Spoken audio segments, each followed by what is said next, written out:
உணவுக்கு தான் போதுன்னு சொல்லுவோம். அன்னம் ஒரு தானமாக கொடுக்குறாங்க. அதனால நம்ம ஏற்கிறவங்க எப்பயுமே எல்லாரையுமே வாழ்த்தி பழகணும். நம்ம எதிரியா இருந்தாலுமே அவங்கள வாழ்த்தி பழகணும். வாழ்த்த வாழ்த்த நம் வாழ்க்கையும் மிக செழிப்பாக மாறும். அதுவும் இறைவனை முன்னிறுத்தி இறைவனை வச்சு அவங்கள வாழ்த்தும் போது, நம்ம ஒருத்தர் வாழ்த்தினாலே பெரிய ஆளும், இத்தனை பேர் சேர்ந்து அவங்கள வாழ்த்தும் போது அவங்களுக்கு இருக்க பிரச்சனைகள்லாம் நீங்கி இன்னும் நல்லா மென்மேலும் எல்லா விதத்திலையும் வளர்ந்து இந்த திருக்கோயிலா இருக்கட்டும், அண்ணாமலையார் புகழை எல்லா இடத்துலையும் போய் சேர்க்கறதுக்கு அவங்களுக்கு எல்லாம் வல்ல அண்ணாமலையார் துணை புரியணும். அதனால நான் சொல்றதெல்லாம் அப்படியே திருப்பி என் கூட சொல்லணும்.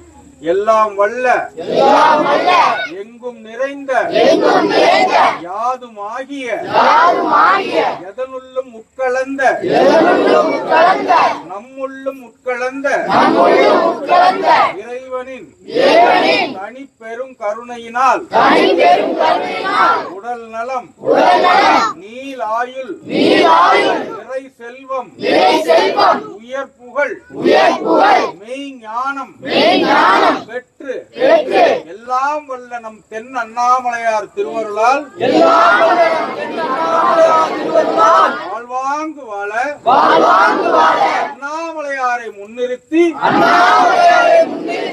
வாழ்த்துவோம்.